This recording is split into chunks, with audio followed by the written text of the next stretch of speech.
Então eu faço esse convite para você. Vamos orar. Vamos falar com Deus agora? Ora, meu irmão, minha irmã, do seu jeito. Do jeito que você quiser orar. Eu não tenho palavras. Quando eu vou orar, as palavras não vêm. Não se preocupa com palavras, né? O Senhor está mais interessado naquilo que vai dentro do seu coração do que daquilo que sai da sua boca. Querido Deus, querido Senhor, amado Pai, nós engrandecemos o Senhor neste dia, como fazemos todos os dias. Exaltamos o Senhor, a Tua bondade, a Tua misericórdia, a Tua compaixão. Pedimos a Deus que o Senhor nos fortaleça. Pedimos a Deus que o Senhor nos dê graça, que o Senhor nos ajude a prestarmos ao Senhor um culto verdadeiro, em espírito, em verdade, um culto de louvor, um culto de adoração. Ajuda-nos, Senhor, a cultuarmos o Senhor da maneira que o Senhor quer ser cultuado. Coloca de lado, Senhor, todo orgulho, toda soberba, todo ego, e ajuda-nos, Senhor, a sermos totalmente dependentes de Ti. Fala conosco. Ajuda-nos a crescermos na graça e no conhecimento do Senhor. Esta é a minha oração.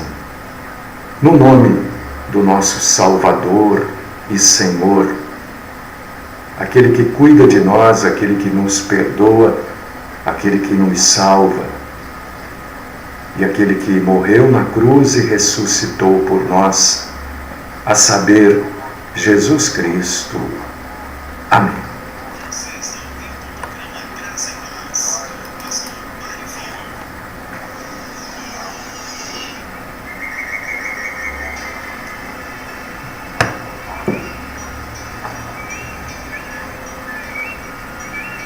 Irmãos amados e irmãs queridas, eu tenho aqui uma série de coisas maravilhosas, coisas tremendas para levar para vocês, né? Não dá para fazer isso num dia só. Aliás, para a maioria seria extremamente enjoativo, né? Então nós vamos fazendo aí de acordo com a vontade de Deus. Hebreus, capítulo 3, versículo 1. Hebreus 3, 1. Se você tem a Bíblia, abra, leia comigo. Se você não puder ler, ouça. A Bíblia diz que a fé vem de ouvir e ouvir a palavra de Deus. A palavra de Deus está aqui na carta aos Hebreus, capítulo 3, versículo 1, diz assim, presta atenção. Deixa eu tirar o fundo aqui, para que vocês possam ouvir sem nenhum tipo de interferência a palavra do Senhor. Por isso, santos irmãos, que participais da vocação celestial, considerai atentamente o apóstolo e sumo sacerdote da nossa confissão, Jesus.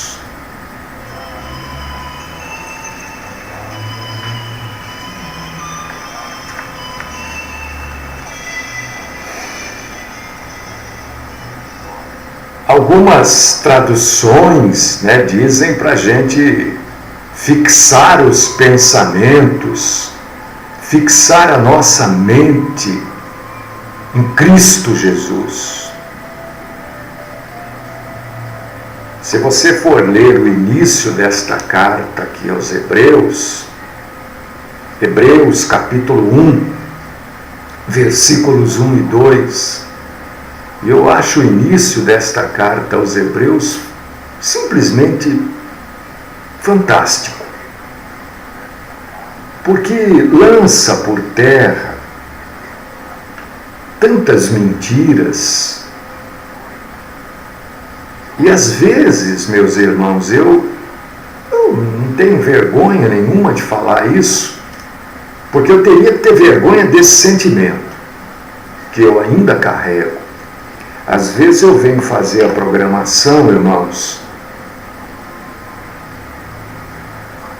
abatido, porque muita gente que precisaria estar ouvindo, não ouve. Isso nos entristece, porque são pessoas que se agarram à mentira. Esse abatimento, eu creio que faz parte de todos aqueles que lutam pela verdade. E você que está me ouvindo, me vendo, eu creio que você tem esse interesse também em lutar pela verdade. Você que ajuda financeiramente esta programação, também tem esse interesse em lutar pela verdade. Não permitir que pessoas enganem outras pessoas. Então, quando você abre esta carta aos Hebreus aqui, capítulo 1, versículos 1 e 2, você lê assim. Se quiser me acompanhar aí. Há muito tempo, Deus falou muitas vezes e de várias maneiras aos nossos antepassados por meio dos profetas. Mas nesses últimos dias falou-nos por meio do Filho, a quem constituiu o herdeiro de todas as coisas e por meio de quem fez o universo. Não é isso que está escrito em Hebreus capítulo 1, versículos 1 e 2? Por isso só por isso que está escrito aqui em Hebreus 1, do 1 ao 2, nós já teríamos um motivo incontestável para adorarmos a Deus.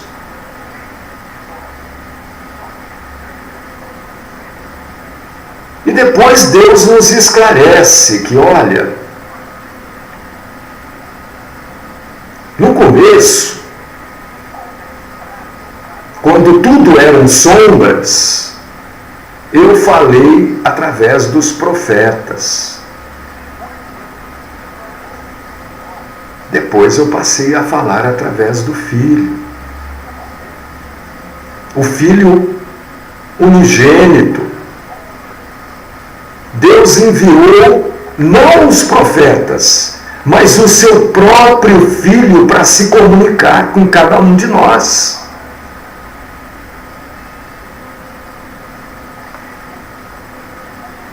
Deus enviou o seu próprio Filho, não os profetas, mas o seu próprio Filho, Jesus Cristo, para que nós o conhecêssemos. E através dele pudéssemos ser salvos. E este Filho, não os profetas, o Filho, é que ocupa uma posição extraordinária. Este Filho, não os profetas, é herdeiro de todas as coisas. Por este Filho, não pelos profetas. Eu não estou aqui diminuindo os profetas, eu estou dizendo que profetas tiveram o seu tempo. Hoje, é Cristo Jesus. E todo o universo foi criado por Ele e para Ele. Porque Ele próprio é o Criador de tudo que existe. Jesus, meu irmão, minha irmã, não sei quem que você está seguindo, ou eu não sei quem estão direcionando você para você seguir, mas a Bíblia diz que é Jesus e está acabado.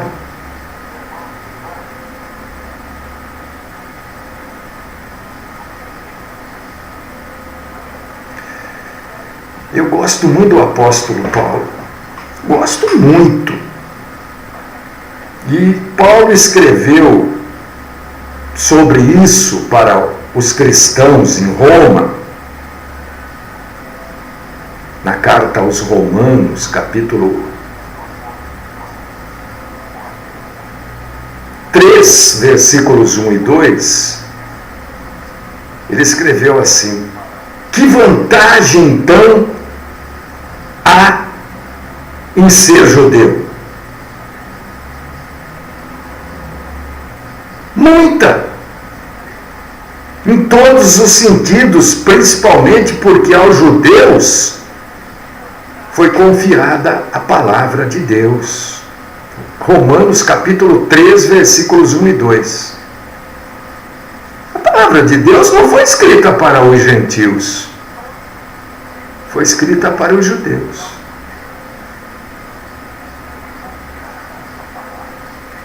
E foi escrita pelos 40 escritores de toda a Bíblia. Todos eles eram judeus, com exceção de um. Só um dos 40 escritores da Bíblia não era judeu. E esse um é Lucas. Os outros todos eram judeus. 66 livros que compõem a Bíblia Sagrada, mais ou menos 40 escritores. Vamos considerar 40. 39 eram judeus. Só Lucas não era judeu. E todos foram inspirados por Deus.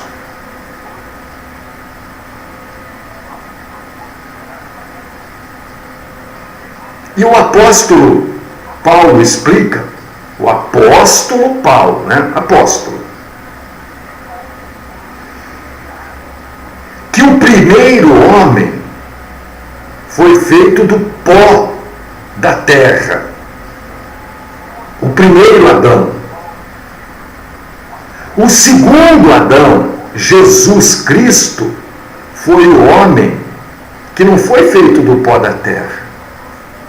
Ele veio dos céus. É só você ler 1 Coríntios capítulo 15, versículo 47. Adão foi feito do pó da terra. Cristo não. Cristo veio dos céus. E Cristo sustenta toda a sua palavra, ou melhor, sustenta todas as coisas pelo poder da sua palavra. Hebreus capítulo 1, versículo 3. Então Cristo não é só o Criador, Ele é também aquele que mantém todo o universo. O universo não é uma coisa que existe, porque passou a existir, como muitos dizem. Não!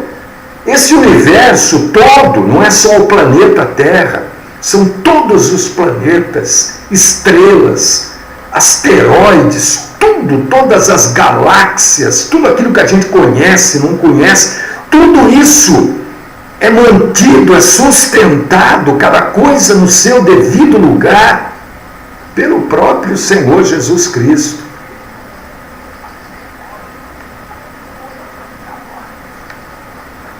E nós lemos aqui, ou melhor, você pode ler em Hebreus capítulo 1, versículo 3, depois de ter realizado a purificação dos pecados, ele se assentou à direita da majestade nas alturas. Meu irmão, minha irmã, você que está me ouvindo aí nesta manhã, você que vai ver esse vídeo um dia desses aí, foi o homem que veio dos céus, não foi Adão, foi o homem que veio dos céus, a saber, o Filho de Deus, Jesus, vírgula, o Cristo, que levou para a cruz os pecados de todos os homens, de todas as épocas. Só Deus poderia fazer isso, né? Pegar o pecado dos homens do passado, pegar os pecados dos homens do presente e pegar os pecados dos homens do futuro, quer dizer, aqueles homens que ainda não nasceram, os pecados que ainda nem foram cometidos, e carregar tudo na cruz, pagar por todos estes homens, homens nascidos e mortos, homens vivos e homens que ainda irão nascer, que ainda irão pecar e pagar pelo pecado de todos eles. Por causa disso que Jesus é chamado de o Cordeiro Santo de Deus. Porque lá no passado eram os animais que eram mortos. E aqui Jesus fez o sacrifício supremo, por causa disso que ele é chamado de o Cordeiro Santo de Deus. Ele removeu os pecados como os sacerdotes purificavam as pessoas através do sacrifício no santuário. E esta obra, meu irmão, você que está me ouvindo, de Jesus, é uma obra completa. Não requer nenhum complemento. Ah, eu vou fazer um sacrifício. Quando você se propõe a fazer um sacrifício, olha como o negócio é sério. Quando você se propõe a fazer um sacrifício, você está dizendo para o próprio Senhor Jesus Cristo, nosso Senhor, olha, o seu sacrifício não foi suficiente não, porque eu preciso fazer um sacrifício agora. Olha como eu sou bonzinho, eu vou fazer um sacrifício para complementar o seu lá na cruz do Calvário. Olha como o negócio é sério. E ficam dizendo aí para você fazer sacrifício. Olha, faça um sacrifício. Sacrifício fez Jesus. Não cometa este pecado.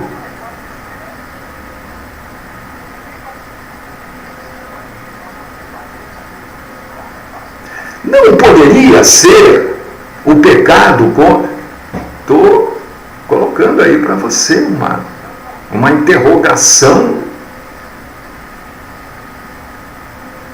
do tamanho do Monte Everest. Não seria este, ou não poderia ser este, o pecado contra o Espírito Santo? Você negar o sacrifício supremo de Jesus e querer complementá-lo com o seu ou com o meu sacrifício? Porque, que sacrifício que nós podemos fazer? Né? As pessoas falam assim, eu vou fazer um sacrifício, não vou comer chocolate. Por favor. Né? Mas eu não sei, tem umas coisas assim que eu não consigo entender. Não estou dizendo que estou perguntando. Não poderia ser você não aceitar que Cristo fez o sacrifício supremo e querer sacrificar em cima.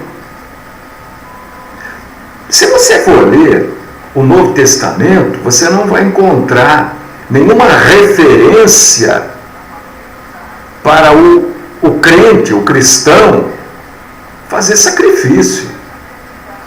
Você vai encontrar estas referências lá no Velho Testamento, de Malaquias para trás. Por quê? Porque não tinha vindo Jesus, o sacrifício perfeito.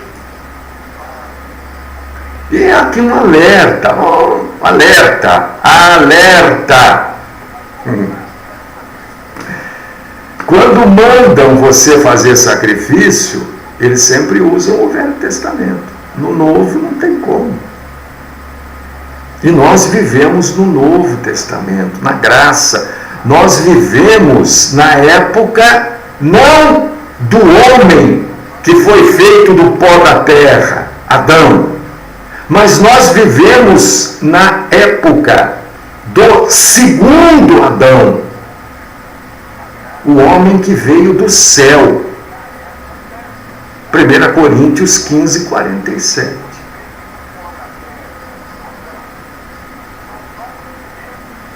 Pena aqui.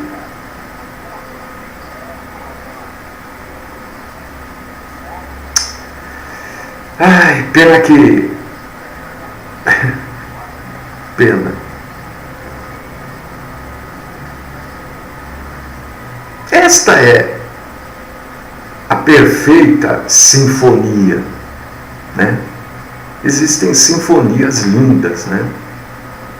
Mas a sinfonia perfeita é isso. É você ter este entendimento, esta compreensão. Fixem os seus pensamentos em Jesus, nosso Senhor, apóstolo e sumo sacerdote que confessamos. Ele foi enviado ao mundo pelo Pai para cumprir a missão. Tornou-se nosso sumo sacerdote por meio do seu sacrifício único e definitivo, e continuamente nos representa à direita do Pai. Hebreus capítulo 7, versículo 25. Por que o cristianismo não fala em sacrifício? Você já parou e pensou, não fala em sacrifício porque não tem o templo? Não é isso. Porque todas as vezes que um cristão precisa de um sacrifício, deixa eu fazer outra pergunta, aí eu vou complementar, aí eu vou responder as duas. Por que Cristo está à direita do Pai? É óbvio que isso é figurativo, né? É óbvio. Não quer dizer que Cristo está sentado lá à direita. Não é isso. Não está sentado à direita, porque Cristo é o próprio Pai. Ele é o próprio Deus. Mas por que se diz isso? Ele está à direita do Pai. E por que nós não precisamos sacrificar? Não precisamos ter nenhuma preocupação com o sacrifício. Por que a gente não precisa ter? Por que o cristão não precisa se preocupar olha, pequei, o que eu faço? Antes de Cristo, a gente pecava, dependendo do pecado, era uma rolinha, era uma cabra, era uma ovelha, era um boi, depende do pecado. Quando ele recebia alguma coisa de bom, algum benefício na vida, ele tinha que também sacrificar. Por que no cristianismo diz, olha, você não precisa sacrificar? Nem fala em sacrifício. As únicas vezes que a palavra sacrifício ou sacrificar é usada no Novo Testamento é para se referir a Cristo, aquilo que ele fez. Exatamente porque Cristo está à direita do Pai. Quando há necessidade aos olhos de Deus de um sacrifício, Cristo está lá para dizer, opa, olha eu aqui, já fiz. Eu sou o próprio sacrifício pelo pecado que ele cometeu e pediu perdão. E eu já perdoei, porque eu sou o sacrifício dele. Olha, eu sou o sacrifício por aquilo que ele está agradecendo.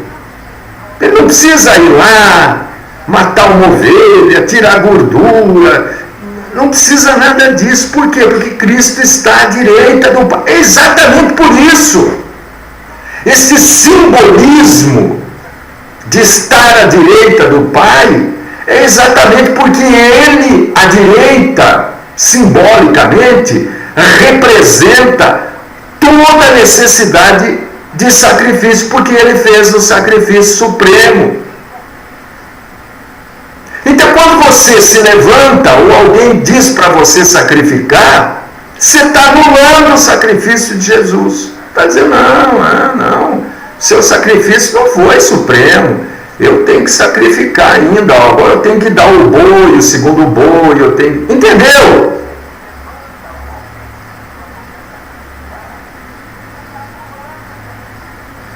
Acho que está claro isso. Você não precisa sacrificar só de Senhor, eu errei, eu pequei, né? Eu fiz tudo errado aí, o Senhor me perdoa, estou arrependido.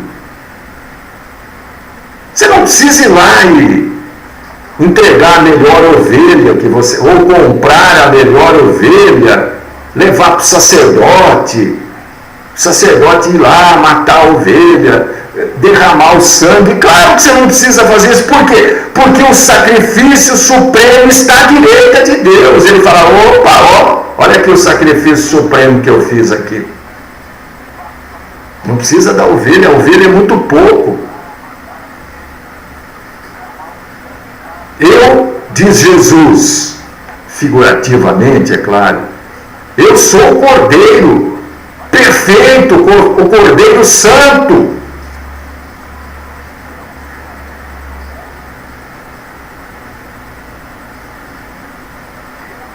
Então, quando você vai, por exemplo, olha só, presta atenção, quando você vai numa missa da Igreja Católica Apostólica Romana, o Catecismo Romano diz que missa é o sacrifício renovado de Cristo.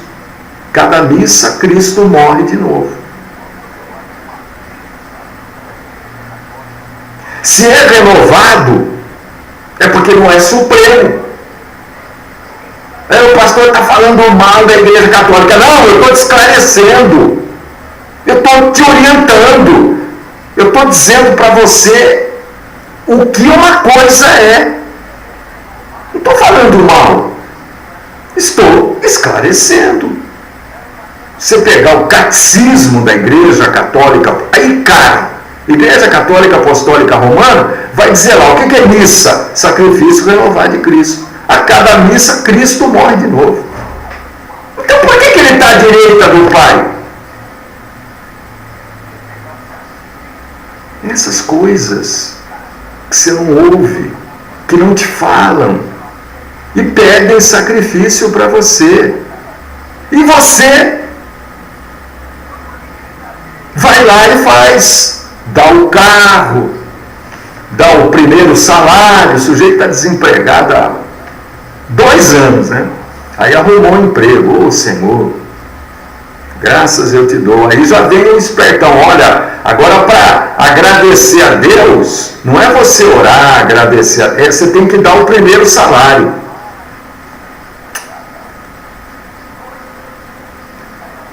E as pessoas dão. Por que elas dão? Porque elas não leem a Bíblia. E os espertalhões sabem que você não lê a Bíblia. Eles sabem aonde eles vão lá para colocar você naquela posição assim que agora, não, tem que fazer mesmo, olha. Ele é o homem de Deus. Que homem de Deus? Que homem de Deus? E algumas pessoas ficam bravas quando eu falo isso, quando eu esclareço. Você fica falando mal. Eu não estou falando mal. Falar a verdade é falar mal?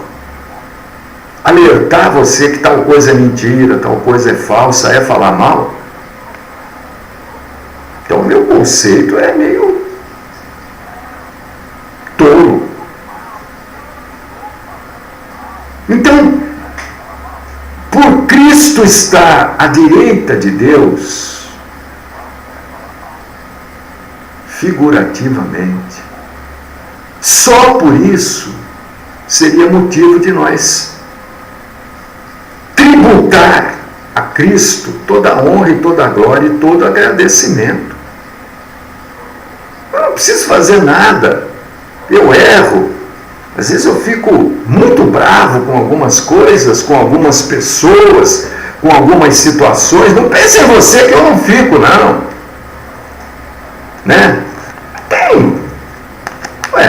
Eu não deveria ficar, mas eu não... A santidade plena eu só vou alcançar no dia que eu morrer. Enquanto isso, eu tenho que ficar lutando contra a carne, contra os sentimentos, eu tenho que ficar lutando contra os desejos da carne. Mas sou só eu? Eu sou o único? Claro que não. Você também. É que eu falo, né? Eu falo, olha, eu tenho defeitos. Eu sei que eu tenho. Eu sei que eu preciso melhorar, mudar. Eu já mudei muito. Nossa, quando eu lembro. Mas tem muito que mudar ainda. Então eu quero dizer para você que está com um problema, né? Assim, você que tem problema na sua casa de pessoas com vícios, leia a Bíblia, para você entender, para que você não seja a caça desses caçadores. Você tem problemas na sua casa de pessoas com homossexualismo, leia a Bíblia. Você tem dificuldades aí de pessoas idólatras na sua casa, na sua família, leia a Bíblia. Você tem problemas de pessoas na sua casa que são pessoas que discordam de tudo, leia a Bíblia. Você tem problemas na sua casa com inveja. Quando eu digo na sua casa, eu estou falando na família. Na família. Leia a Bíblia. Ah, eu vou ler a Bíblia, vai passar. Não! Para você saber o que é isso.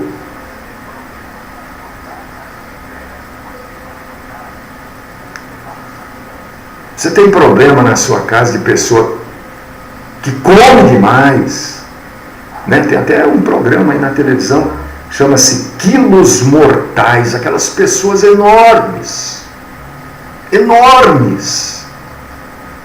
glutonaria. É claro que existem casos em que é uma doença, né? Mas leia a Bíblia. Você tem casos na sua família de prostituição. Leia a Bíblia. Ah, porque eu vou ler a Bíblia, vai resolver tudo? Não! Você vai entender o que é isso. Porque se você não ler, vão enganar você. Vão dizer que tudo isso aqui, olha, prostituição, idolatria, ira, discórdia, inveja. Você tem na sua família pessoas alcoólatras, né? Vou falar para você que isso tudo é um espírito. Olha, é o diabo. O diabo leva a culpa de tudo. Não estou inocentando o diabo, longe, né? Claro que não. Mas se você ler a Bíblia, você vai ver que isso não é curado com oração, nem com um pouquinho de água que mistura, o sujeito bebe, amanhece no outro dia, que ele não usa mais droga, não bebe. Isso não é verdade. Leia a Bíblia. Abra sua Bíblia em Gálatas, capítulo 5, a partir do versículo 16. Aí você não vai se deixar enganar.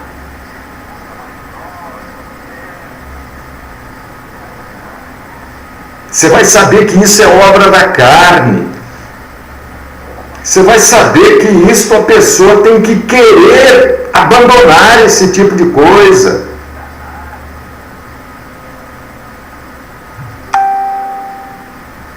Você vai entender que Cristo está à direita de Deus, exatamente para que, se a pessoa buscar ajuda nele, ele vai ajudar a pessoa. Agora, é a pessoa, não é você. Porque isso é obra da carne. É obra da carne daquela pessoa.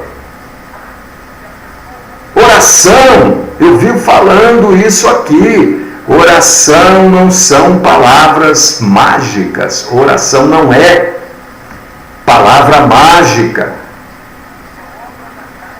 Leia Gálatas 5, a partir do versículo 16.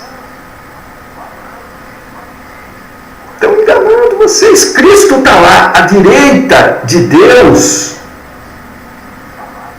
para perdoar os nossos pecados como sacrifício supremo. Agora, se a pessoa não recorre a Ele,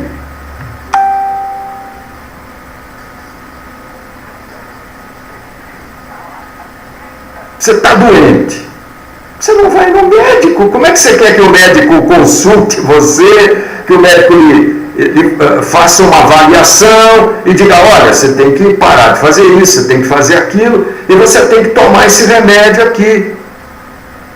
É a mesma coisa o sujeito que está debaixo das obras da carne. Cristo está lá à direita de Deus. Não adianta orar. Está escrito obras da carne. Não está escrito obras espirituais. Não, é obra da carne.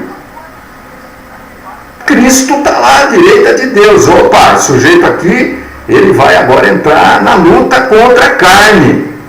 Eu vou fortalecê-lo. Eu vou ajudá-lo. Eu vou levantá-lo cada vez que ele cair. Isso aqui não são coisas que se resolvem. Ai, olha, tem tanta mentira. Irmão, se eu for ficar falando as mentiras que tem por aí, eu não prego, eu só falo que isso é mentira, aquilo é mentira, aquilo é mentira, porque só tem mentira. Olha, a gente vai orar aqui agora e o seu filho vai deixar de ser bandido. De jeito nenhum. Olha, você vai lá, faz um sacrifício que seu filho vai deixar de ser homossexual. De jeito nenhum. Vai continuar sendo. Se ele não quiser abandonar, é obra da carne. De qual carne?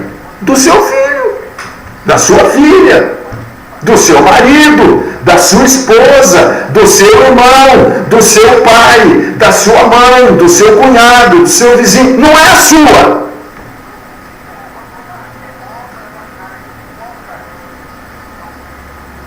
As pessoas querem milagre, porque existe não existe aí a indústria da multa. Existe a indústria do milagre. Indústria do milagre. O sujeito quer emagrecer sem fazer esforço. Aí vem os espertalhões e já falam, olha, esta planta aqui emagrece, você pode continuar comendo, não precisa fazer academia, é só fazer o chá dessa planta. Mentira, gente. Não acredita nessas coisas, pelo amor de Deus. Não acredite nesses mentirosos aí também. É a indústria do milagre. E milagre não é indústria, milagre é o sobrenatural. Cristo está lá, à direita de Deus, como o sacrifício que você precisaria fazer. Mas como você está em Cristo, Ele é o próprio sacrifício. Olha que maravilha! Por que Cristo está à direita de Deus? Só para ficar ali à direita? Simbolicamente isso, né? Não é para ficar ali à direita, não é para dizer que Ele tem o mesmo poder, não! É porque Ele é o sacrifício. Cada vez que um ser humano peca, recorre a Ele é o sacrifício supremo. Olha que maravilha! Mas isso é bom demais, né? Saber disso. Não é verdade? Deixa eu acertar aqui, senão o negócio não vai. Né? Leia Gálatas. Leia. Eu indico também para esses pregadores da indústria do milagre, os mercenários, pregadores. Leiam Gálatas capítulo 5, a partir do versículo 16. Entra também no fruto do Espírito. Vocês vão ver que a vergonha que vocês passam pregando mentira.